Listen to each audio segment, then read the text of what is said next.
வந்து சாதாரண சட்ட முன்வரைவுக்கும் நிதி சட்ட முன்வரைவுக்கும் என்ன வித்தியாசம்னு சொல்லியிருக்காங்க. இது டக்கு டக்குன்னு பார்த்துருவோம். ரொம்ப எளிமைதான்.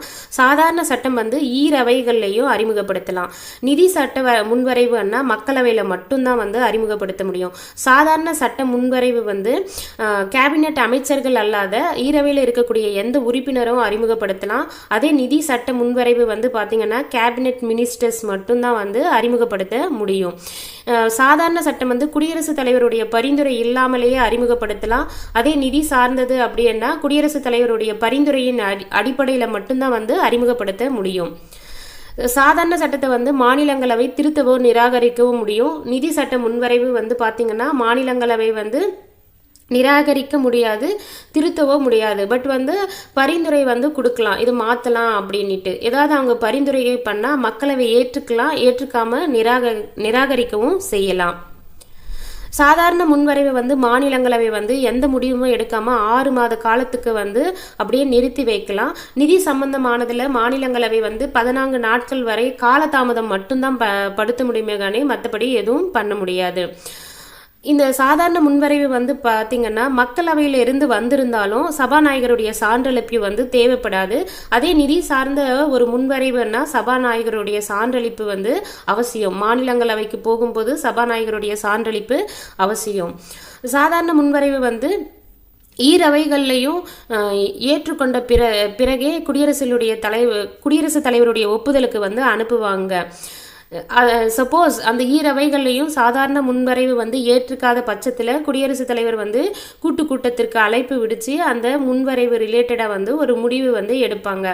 அதே நிதி சார்ந்த முன்வரைவுன்னு பார்த்தீங்கன்னா மாநிலங்களவை வந்து ஒப்புதல் அளிக்கக்கூடாது எந்த அவசியம் இல்லை. மக்களவை நிறைவேறிச்சுன்னா குடியரசுத் தலைவருடைய ஒப்புதலுக்கு போகும்.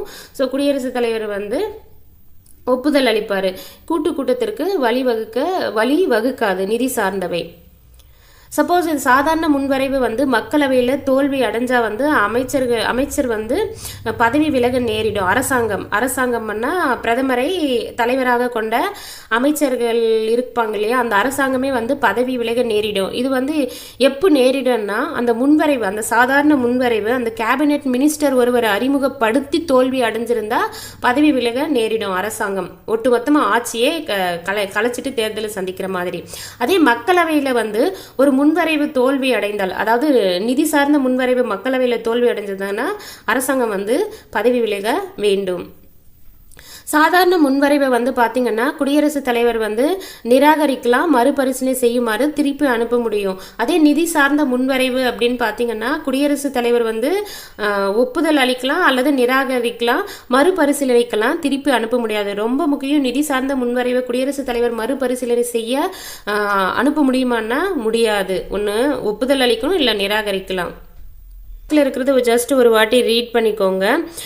2010-12 பார்த்தீங்கன்னா மக்களவையில் வந்து கூட்டுத்தொடர்கள் வந்து நடந்திருக்கு. எத்தனை கூட்டுத்தொடர்கள் நடந்திருக்குன்னா 227 கூட்டுத்தொடர் நடந்திருக்கு. எவ்வளோ மணி நேரம் நடந்திருக்குன்னா 852 மணி நேரம் நடந்திருக்கான்.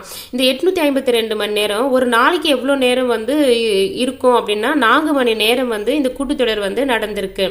இதை வந்து 2013 தேசிய சமூக கண்காணிப்பு அப்படின்ற ஒரு அமைப்பு வந்து வெளியிடுறாங்க. உலகத்தில் வந்து அதிக ஊதியமும் சலுகைகள் பண்ற நாடாளுமன்ற உறுப்பினர்கள் யாருன்னா நம்ம இந்திய நாடாளுமன்ற உறுப்பினர்கள் தானா. இவங்க வந்து சிங்கப்பூர், ஜப்பான் மற்றும் இத்தாலி போன்ற நாடுகள்ல அந்த நாடுகளில் இருக்கக்கூடிய நாடாளுமன்ற உறுப்பினர்கள் பெற ஊதிய சலுகைகளை விட ரொம்ப அதிகம்னு சொல்றாங்க. அது மட்டும் இல்லாம நம்ம பக்கத்து நாடான பாகிஸ்தானோட கம்பேர் பண்றப்போ 4.5 மடங்கு அதிகமான ஊதியம் சலுகைகளையும் வந்து இந்திய நாடாளுமன்றத்தில் இருக்கக்கூடிய உறுப்பினர்கள் பெறதாகவும், இது வந்து நம்ம நாட்டில் ஒரு தனிநபர் வருமானத்தை போல எவ்வளோ மடங்கு அதிகம்னா 68 மடங்கு அதிகமாக வந்து இருக்கான். ஒரு எம்பி வந்து ஊதியம் சலுகைகள் வந்து தனிநபர் வருமானத்தை விட 68 மடங்கு அதிகம் அப்படின்றது சொல்லியிருக்காங்க. ஜஸ்ட் தெரிஞ்சுக்கோங்க. ஸோ ஒரு எம்பி ஆகிட்ட போதும் போல் வாழ்க்கையில் செட்டில் ஆகிடலாம். நல்ல 5 வருஷத்துலவே நல்ல சம்பளம் எல்லாமே இருக்குது, சலுகைகள் எல்லாம் இருக்குது. ஒரு வாட்டி ரீகேப் மட்டும் பார்த்துருவோம். பட்டியலை பற்றி கூறும் அட்டவணை எது அண்ணா? 7வது அட்டவணை. பட்டியலை வந்து எத்தனை வகையா பிரிக்கிறாங்கன்னா 3 வகையா பிரிக்கிறாங்க. ஒன்றிய பட்டியல், மாநில பட்டியல், பொதுப்பட்டியல். ஒன்றிய பட்டியலில் வந்து சட்டம் இயற்றும் அதிகாரம் யாருக்கு இருக்குன்னா மத்திய அரசு. மாநில பட்டியலில் சட்டம் இயற்றும் அதிகாரம் யாருக்கு இருக்குன்னா மாநில அரசு. பொதுப்பட்டியலில் சட்டம் இயற்றும் அதிகாரம் யாருக்கு இருக்குன்னா மாநில அரசுக்கும் இருக்கு, மத்திய அரசுக்கும் இருக்கு. சப்போஸ் மாநில அரசு இயற்றிய சட்டத்தில் மத்திய அரசுக்கு முரண்பாடு ஏற்பட்டு அவங்க ஒரு சட்டத்தை ஏற்றுனாங்கன்னா மத்திய அரசு இயற்றிய சட்டம் தான் வந்து செல்லுபடி ஆகும். இந்த 3 பட்டியலில் இல்லாம மீதி இருக்கிற துறைகள் வந்து யாருடைய அதிகாரத்தின் கீழே வரும் அப்படின்னா மத்திய அரசினுடைய அதிகாரத்தின் கீழ் வரும். மட்டும் பார்த்துருவோம். எந்த சட்ட திருத்தத்தின் எந்த ஆர்டிகல் படி வந்து திருத்த சட்டத்தை மேற்கொள்ளலாம்னா 368. திருத்த சட்டங்கள் வந்து 3 வகையில் வந்து மேற்கொள்கிறாங்க. அது என்னென்ன அப்படின்னு பார்த்தீங்கன்னா தனிப்பெரும்பான்மை, சிறப்பு பெரும்பான்மை, சிறப்பு பெரும்பான்மை ப்ளஸ் பாதிக்கு மேற்பட்ட மாநில சட்டமன்றங்கள்ல இருந்து ஒப்புதல் பெறுறது. 2வது அட்டவணை எதை பற்றி கூறுதுன்னா குடியரசுத் தலைவர், மாநில ஆளுநர், நீதிபதிகள் இவர்களுடைய ஊதியம், படிகள், சிறப்பு சலுகைகளை பற்றி கூறுது. 5ஆம் அட்டவணை எதை பற்றி கூறுது அப்படின்னா பட்டியலின மற்றும் பழங்குடியின பகுதிகளை நிர்வகிக்கிறத பற்றி 5ஆம் அட்டவணை கூறுது. 6ஆம் அட்டவணை வந்து பார்த்தீங்கன்னா பழங்குடியின பகுதிகளை நிர்வகிக்கிறத பற்றி கூறுது. 3வது வாசிப்பு எப்போ தேவைப்படும் சிறப்பு பெரும்பான்மை எப்போ தேவைப்படும் அப்படின்னா 3வது வாசிப்பின் போது, முன்வரைவின் 3வது வாசிப்பின் போது சிறப்பு பெரும்பான்மை வந்து தேவைப்படும். அடுத்து வந்து சிறப்பு பெரும்பான்மை மூலயமா மாநிலங்களுடைய ஒப்புதல் பெறுதல் பற்றி கொடுத்துருக்காங்க.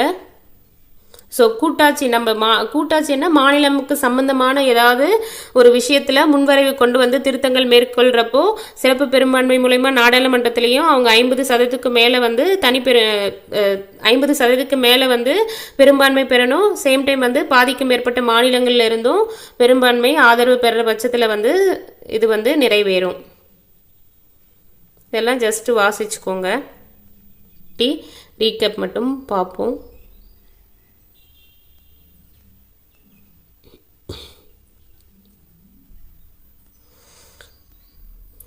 மாநில அரசை பற்றி கூறும் பிரிவு எதுன்னு பார்த்தீங்கன்னா 6 பிரிவு அல்லது பகுதி 6.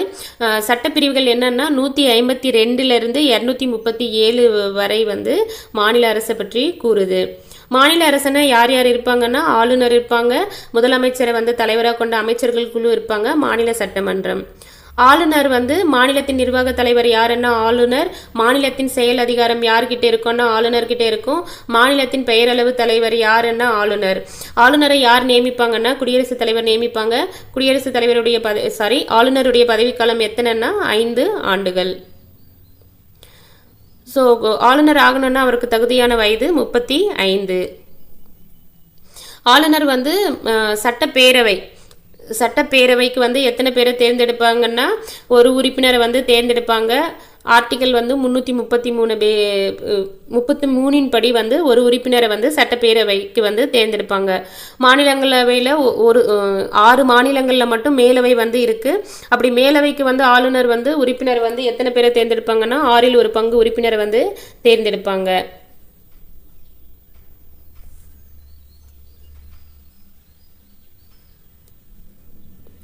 மத்திய அரசுக்கும் மாநில அரசுக்கும் பாலமாக செயல்படுறவர் யாருன்னா ஆளுநர்.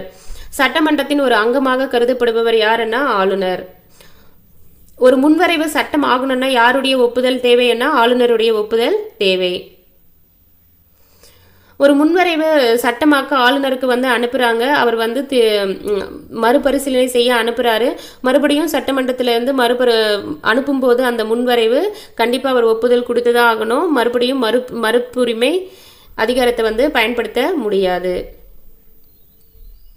குடியரசுத் தலைவர் உயர்நீதிமன்ற நீதிபதிகளை பணியமர்த்தும் போது யார்கிட்ட மாநிலத்தில் ஆலோசனை கேட்பாருன்னா ஆளுநர்கிட்ட ஆலோசனை கேட்பாரு. உயர்நீதிமன்ற உச்ச நீதிமன்ற நீதிபதிகளை நியமிக்கும் அதிகாரம் பெற்றவர் யாருன்னா குடியரசுத் தலைவர். ரீகேப் மட்டும் பார்த்துருவோம்.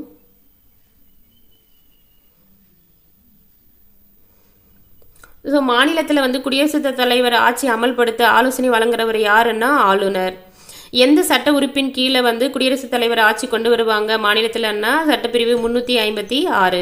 குடியரசுத் தலைவருடைய முகவராக மாநிலத்தில் வந்து ஆட்சி புரிகிறவர் யாருன்னா ஆளுநர். மாநிலத்தின் உண்மையான நிர்வாக தலைவர் யாருன்னா ஆளுநர். எந்த சட்டப்பிரிவு வந்து மாநிலத்தின் முதல்வர் நியமிக்கப்பட வேண்டும் அப்படின்னு கூறுதுன்னா 164(1).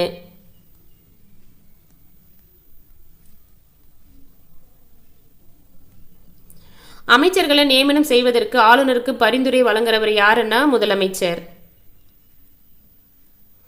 அனைத்து முக்கிய நியமனங்களையும் வந்து ஆளுநர் வந்து செய்வார். இதுக்கு ஆலோசனை கொடுக்குறவர் யாருன்னா முதலமைச்சர்.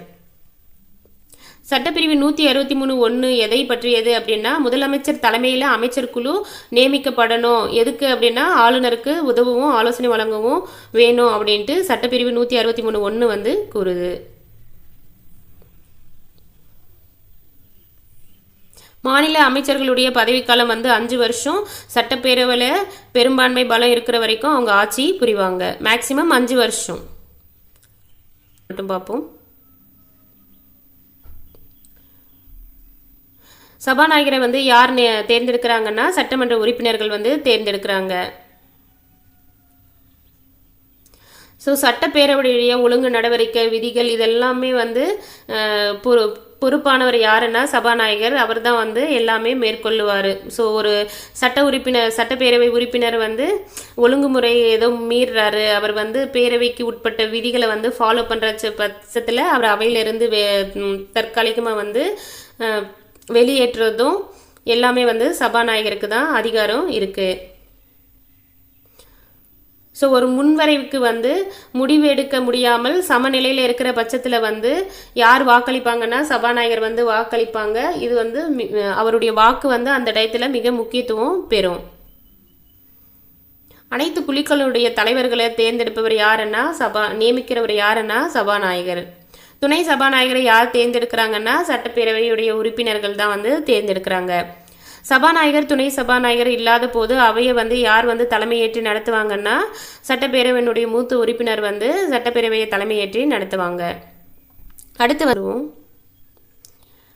நாடாளுமன்ற குழுக்கள் எத்தனை வகைன்னா 2 வகை இருக்குது. ஒன்று வந்து நிலைக்குழுக்கள், இன்னொன்று வந்து தற்காலிக குழுக்கள். நிலைக்குழுக்கள் வந்து நிரந்தரமானவை, தற்காலிக குழுக்கள் வந்து நிரந்தரம் மற்றவை.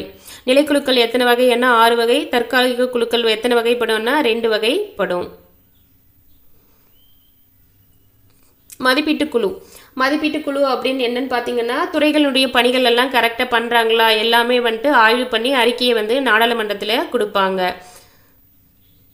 பொது கணக்கு குழு வந்து பார்த்தீங்கன்னா இந்திய கவர்மெண்ட்டினுடைய செலவுகள் என்னன்றதெல்லாம் தணிக்கை செஞ்சு ஆடிட்டிங் செஞ்சு அதனுடைய அறிக்கையை வந்து பொது கணக்கு குழு வந்து நாடாளுமன்றத்தில் கொடுப்பாங்க. பொதுத்துறை நிறுவனங்கள் குழு வந்து பார்த்தீங்கன்னா பொதுத்துறை நிறுவனங்கள் வந்து ஆடிட்டிங் வந்து கணக்குகள் எல்லாம் அதனோடு ஆய்வு செய்து அதுக்கான ஒரு அறிக்கையை வந்து நாடாளுமன்றத்தில் கொடுப்பாங்க.